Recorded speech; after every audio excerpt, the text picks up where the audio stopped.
Hello and welcome to RugbyWorks Talks, our podcast where we talk to a range of interesting people about issues to do with rugby, to do with young people, to do with exclusion, and to do with inclusion particularly, and how the work that we do can change young people's lives. And today I am particularly delighted to welcome Phil Steele, who is a well-known, particularly if you live in Wales, a well-known broadcaster and TV personality, radio personality. He's a pundit. But I think for me, what makes you particularly special, Phil, is that you had maybe quarter of a century or more working with really vulnerable young people in special education schools. So you understand the challenges that are of being a young person and the sort of additional needs that young people may have in society. But also, I know that at one point in your life, you were quite handy with a pointy-shaped ball. So you're no stranger to why rugby is quite a magical sport to use with young people. But I wanted to kick off by starting you right back at the beginning with that pointy-shaped ball in your hands. What did rugby do for you as a young person? Well, it was growing up in Wales. I grew up on a very tough council estate in Cardiff called Ely. I always joke that I was from the rough part of Ely that's called Ely. But it was fabulous because it was, first of all, it was a way of making friends. It was a way of keeping fit. It was a way of keeping you out of trouble. It was a way of travelling and seeing places, even to a Cardiff port, to go and play teams who were in the valleys of Wales, who spoke differently to how we spoke in Cardiff type of thing. We're from different backgrounds, miners, sons, and what have you. That was a real education. One of my biggest ever, still now, and I'm 62 now, one of my biggest ever, most impressionable things I ever did, Zenna, was going with Glamorgan Wanderers youth on a combined youth team tour with Llandaff. And I've still got the tie on my right-hand side. I've still got the tie and the badge in my office here. As a 16-year-old going on a jumbo jet to Canada to play on a 2-week tour of Canada. That is still the most impressionable thing I've ever done, to go to the new world as it was in those days, 1978. Yeah. To go and play people who were in a different continent, opened my eyes to sort of, there was a world out there. And that was through rugby. I wouldn't have got the chance if it was through rugby. And of course, then growing up, going through a comprehensive school, rugby was a game for not only people who could play good rugby, but it was a game for people of all different sizes. You could be the little fatty, as we should say, not politically correct these days, but in those days would play as a prop. You'd have the tall beanpole would be in the second row. You'd have the ones who were quite aggressive would play at flanker. The little guy at scrum half, the tiny little guy who was quick but could be on the wing. It was a game for all people. And then when I started to play for Glamorgan Wanderers first team, when I was about 19, 20, you could be in the same team with Chief of Police. You could be in the same team as a student. You could be in the same team as a labourer who worked down the docks. And you all came together on the field, and sort of social standing or occupation or income didn't matter at all. So it was always, for me, a very inclusive game. Yeah. And that's not just even talking about children with issues or adults with issues. It was an inclusive game in every respect as far as I was concerned. And the other thing I got out of it was, it taught me social skills. If you're in the changing room, I first played for the Glamorgan Wanderers first team when I was 18, and if you're in the changing rooms with perhaps someone who's 35, a gnarled old prop forward who's played hundreds of times, and you've got to get on with those people, it knocks any sort of edges of you off very quickly. So it's a real tremendous way to develop socially, I found as well. Fantastic, and I couldn't agree with you more. When people ask me why I think rugby, because we use it as a tool, we're not here to train young people to become rugby players, it's just an engagement tool. But what I always say is, as a team sport, it is the most inclusive, because exactly as you say, particularly for our young women, you can be any size and you've got a role. All we have to do is manage your acrylic nails so they don't break, but you've got a role and an actual position that is valuable. So I completely agree with you about that. I was really interested in you growing up in Ely because I think probably for us in England here, where I'm sitting today, we probably at the moment know Ely most for a tragic police chase involving 2 young people on motorbikes. That's correct. Not so long ago, there was an absolute tragedy there. In Dallaglio RugbyWorks, we actually work there in the youth club. But every time I talk to anybody from Ely, they talk about it with such passion, and it's a place that you're clearly quite proud of growing up. It may be an easy, but it's a community. I grew up in the 60s and 70s, and looking back now, there were 4 of us in the family. And my dad was a railwayman. My mum was a homemaker, as they would say. Looking back, we didn't have a lot, but everything that they had, my mum and dad, went on as children. So if I needed a new pair of rugby boots, one way or another, I had them. So looking back, I could see what great love my mother and father sort of lavished on us, even though they didn't have much. But nobody had much in those days. And we'd be out in the street playing in the summer holidays. My mate Terry down the road from me, everyone's doors were left open. And if I was playing with Terry and my mother called us in for lunch or dinner, as we used to say, and I was playing with Terry, my mother would put lunch up for Terry as well. And the same if I was playing in Terry's house. That was the way it was. It was a real sort of spirit and a real community. And I've got nothing but happy memories. And we didn't know any different. I didn't know about how people in Kincoid were growing up in one of the more wealthy parts of Cardiff. We just had what we had and we loved it. And all my memories of growing up in Ely are of just fun and friendship and being outdoors all the time, Zenna. And I certainly think probably my youngest is 25, and I'd often say that she's the last generation that grew up outdoors, because it was, I'll be home for tea. And then they played, and certainly my son's and older than that, but I think now that's quite rare that kids just live outdoors. I certainly did. When I was in London, we grew up playing on the bomb sites. Nowadays, that would be deemed a health and safety nightmare, wouldn't it? You wouldn't get away with that no more. But tell me, Phil, you had this rich upbringing with rugby, you played at a high level, you loved it. What was the draw to go and work in special education? Well, I did what a lot of people of my age did in my era. I went to train as a PE teacher at it's now Cardiff Metropolitan University. I trained as a PE teacher, not because I particularly wanted to be a teacher, but because I wanted to enhance my rugby career. Gareth Edwards had gone to the same college. The late, great J.J. Williams had gone to the same college. Roy Berger. You could pick an ex-Lions team of people who'd been to the college. So I went there because I wanted to further my rugby. And being a PE teacher seemed good, a nice way of doing it. You're out on the fields all day, you've got time to train and what have you. And I taught PE for 10 years. And I quickly got bored with it, Zenna. And even though I still love rugby to this day, but I quickly got bored with being in a tracksuit and taking 3 or 4 games lessons a day, and then taking a team after school, and then training with my club Newport in the night. And I quickly got fed up of being in a tracksuit. And in those years teaching PE, 8 years it was teaching PE, I always got on better with the kids who were less able academically. I could use my sense of humor and pull their legs and we could have a bit of fun. And I always got on better with the kids who were less able, who were perhaps a bit downtrodden because they weren't cool, they didn't have the latest fashionable clothes or whatever.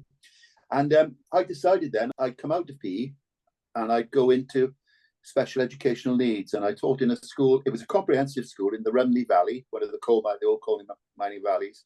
And they had a special needs, as it was in those days, additional learning needs now, a special needs class in every year.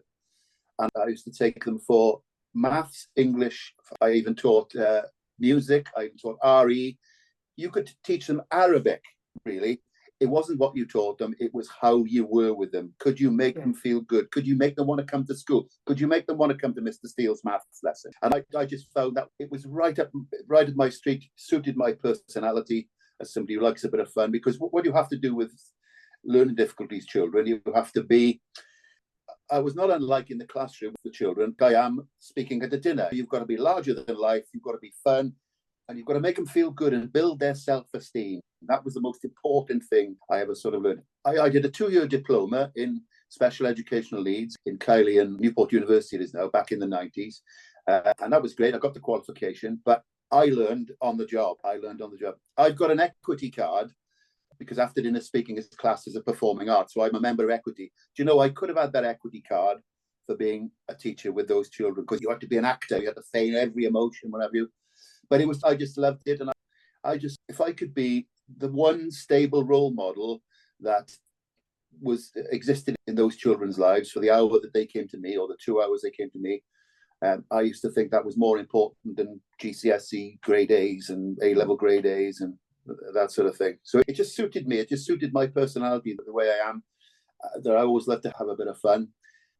And to know that my classroom was a little old terrapin down the bottom of the school. And if I could hear the kids running down the stairs to the terrapin to run into my class, I used to think, well, Mr. Steele, you must be doing something right. The kids want to be with me for that hour. And that's so important. That now we call it, don't we, the trusted adult relationship. because so many young people, when they are vulnerable, and that might be due to particularly neurodiverse challenges, it might be due to their home circumstances, it might be due to a combination of anything. Quite often they don't have that in their life. They don't have that adult who they absolutely trust. They trust has got their back and actually is there for them. And it sounds like you created that environment in the class where the young people felt safe, they felt like they were having fun, they felt like there was somebody who was on their side. And that is so important, and certainly what all of our coaches and mentors within Dallaglio RugbyWorks try to achieve for the young people we work with. One little anecdote about that, as I say, my kids tend to be the downtrodden kids. They often came from some poor backgrounds, so even though it was everyone wore uniform, they would often look a little bit bedraggled. And one of the greatest things that ever happened to me in teaching was in about 2003, and I was still teaching. And I was commentating and everything. And then I'd done the 3 jobs, and I was hosting a big function in the CIA in Cardiff for Honda. It was a Rugby Hall of Fame, and a guy who I taught in my very first job in Blaengar Comprehensive School in Aberdare. He used to play hooker in my under 14s and under 13s rugby teams. He went on to become Stuart Cable, the late Stuart Cable, the drummer of the Stereophonics. And he was in the audience, and he came up to me. He said, "Oh, sir," he said, "Mr. Steele, do you remember me?" And I said, "Yes, good God, how are you, Stuart?" And he just left the Stereophonics. And I said to him, "Do you ever do anything with schools?" And he said, "What do you want?" I said, "Look, I'm now teaching special needs children in a girls' school in Ystrad Mynach in the Rugby Valley. Can you come up and meet my special needs pupils?" And it wasn't like a whole school thing with assembly. It was just all my special needs class. It was about 40 kids in a classroom. Stuart came along to meet them. He signed a signed photo to them, and I'll cut to the chase. This was the thing that got him, and I still get a lump in my throat talking about it now. After he'd done that, word quickly got round the school that this rock star had come to the school.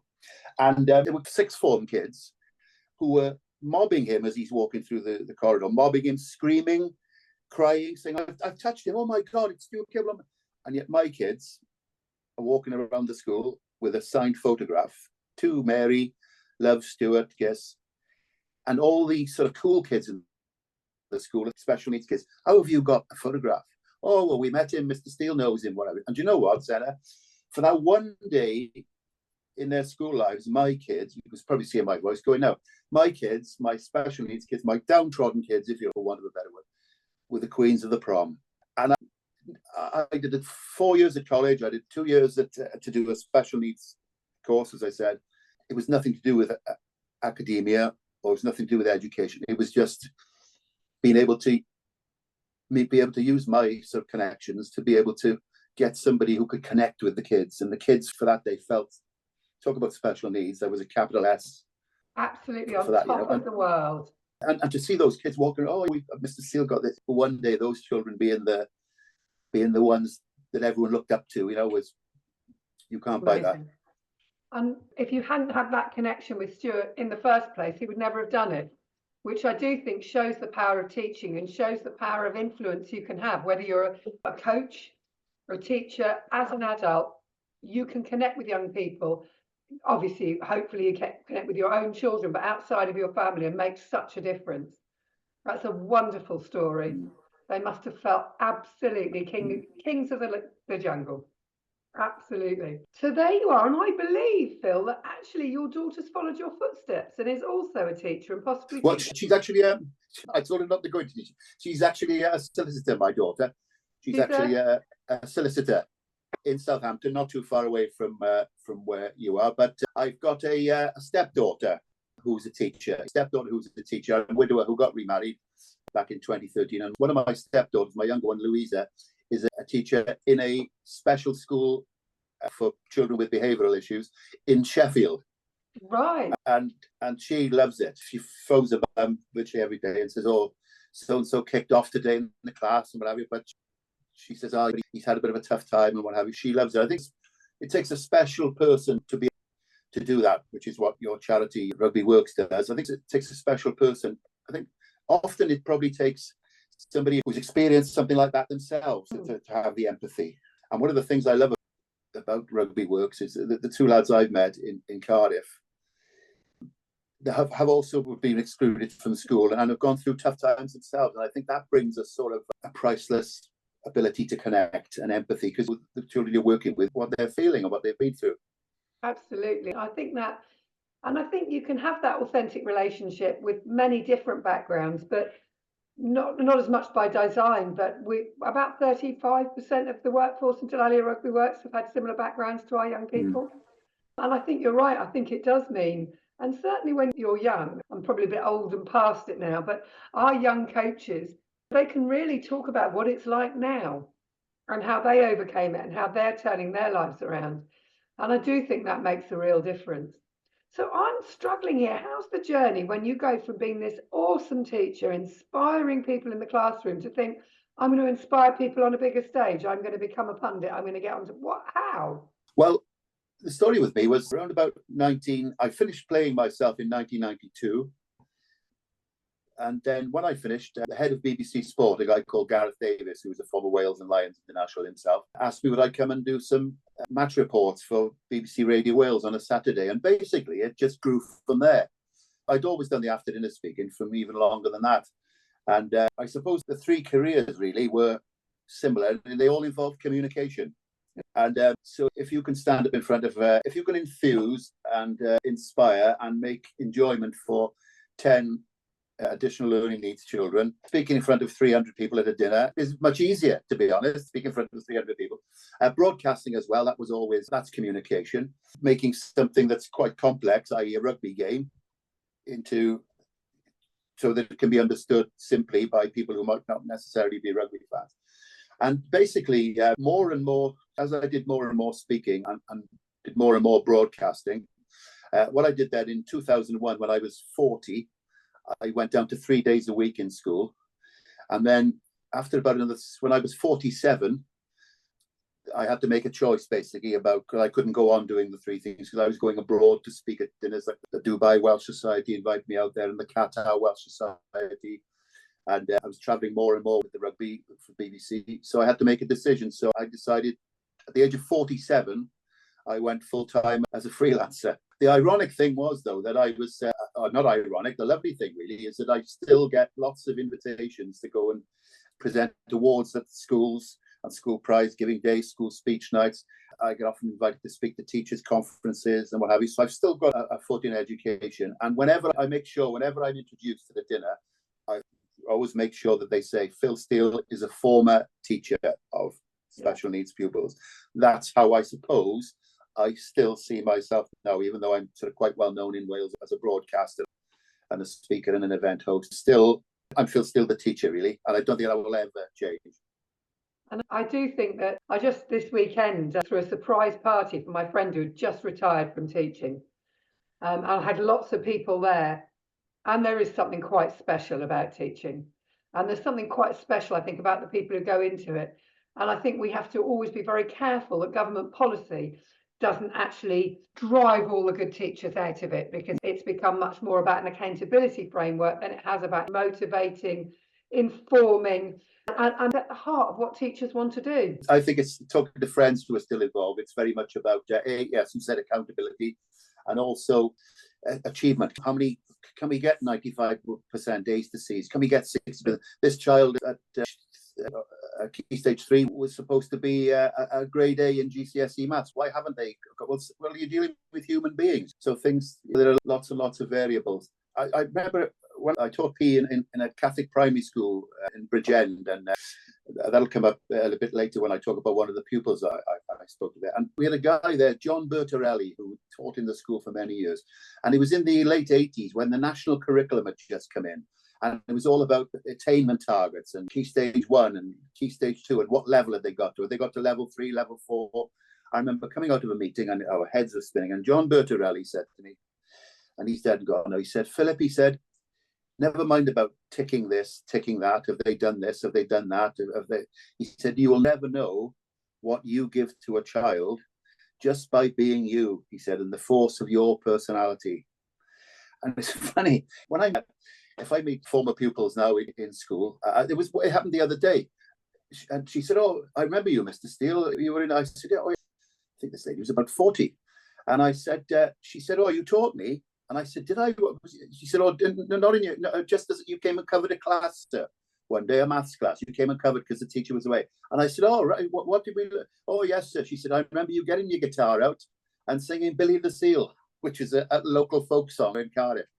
So I could have taught them the theory of Einstein's theory of relativity, but they wouldn't have remembered that. But they remember Billy the Seal on the guitar, which is going back to John Bertorelli's point. You'll never, ever know what you give to somebody in teaching or in any walk of life just by being you and the force of your personality and how it might rub off on them.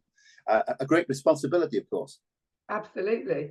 And it sounds like throughout your career, you have rubbed off on a great many young people's lives and changed a great many young people. And I was really captivated by what you were talking about with your own career and the need for communication, because I do worry in schools this relentless focus on the acquisition of knowledge misses the fact that actually young people need skills. They need to know how to communicate. Yeah. They need to know how to work as a team member. They need to know how to think creatively, how to inquire, how to do research. They actually need skills. And I wonder if the curriculum has just got a bit twisted now, where we spend far too much time thinking about the acquisition of knowledge. Clearly, you are demonstrating that those skills are transferable. The other thing I see now because I do a bit of lecturing on a course in my old university, Cardiff Met. There's an MSc in sports broadcasting, and I do a couple of modules there on match report writing and interviewing and press conferences. And what I find, a lot of those students coming in, they lack soft skills. The ability to look somebody in the eye when you're interviewing them, the ability to shake hands and introduce themselves, and which I never learned in college. I learned from my mum and dad. It was basically manners. But I find those soft interpersonal skills are not being developed. I don't know whether it's because of the emphasis on academia and results in school or whatever, or it's just parenting has changed. But they're so important, social skills. And what I noticed with the two coaches I met, Dallaglio RugbyWorks in Cardiff, they had those in abundance. Is it Ben, the young 18-year-old? Is that Ryan? Sorry, Ryan. Ryan, he had them in abundance, shaking hands and personable, and that's not to do with academics or how many grade A's you got. That's something else. It's just manners and being pleasant. And knowing how to do that, and having parents who know how to do that. And we run workshops in Dallaglio RugbyWorks on exactly that sort of thing, because these kids have not picked it up at home necessarily. And as you say, if you haven't got that, I was giving a lecture at university to social workers and potential social workers. That's what youth and community social work sort of students, that they were to go on and work with young people. And at the end of it, the person who was responsible and said, have you got any questions? And I was expecting people to put their hands up. One person did. She was a more mature student, and the rest of them typed their questions into their phones, and they came up on the board behind me because they didn't have the confidence to put their hands up in a group of people they knew and ask me a question. And I was thinking, how are they going to cope in the workplace? Their questions were really insightful, but they didn't have the confidence to stick their hands up. And that troubles me, and I think we do need to think about that. But I'm very aware I've taken quite a lot of your time, and I'd love to hear a couple more things from you. First, I'd just like to hear one or two of your inspiring stories about young people. So tell, the young person that you taught, I suppose you've done that with stereophonics, but is there anyone else? Yeah, the one that sticks out, I was saying that one of the jobs I taught PE was in the late 80s, early 90s, in a Catholic primary school in Bridgend, St. Mary's Catholic Primary School. And it was, the setup of the school was, I wore a tracksuit and I went in every day. So I was the PE teacher for the whole school. So I used to take every class for PE, which was great for a primary school. I had a little lad there, and he was little then, who was 9, and he used to have, used to struggle in class academically. He'd go off with his list of words every day to a peripatetic reading teacher called Arthur Williams, and he'd go off, and this kid's name was Lee. And anyway, when I first took him for rugby, then he was in standard 2. So there's 2. So that's like, I can't remember the years now. I still go by the old standards. But anyway, there were 2 more years above him in the school, up to under 11s, and put him on the games field, Zenna, and he was a different animal altogether. And then he actually played for the school team 2 years below his age. And then by the time he came to year 6, which is the final year of the primary school, and he was the best player in the school team. And to see how the other kids looked up to him, and to see this confidence this kid Lee got because of what he could do on the rugby field. He had all the skills. He had games intelligence, as we might say, sporting intelligence. He could read a game. He knew what to do where on the field. He was an academic rugby player then, if you like, once he was on the field. And to see how he flowered in the classroom from there on in, because he realised that other kids looked up to him.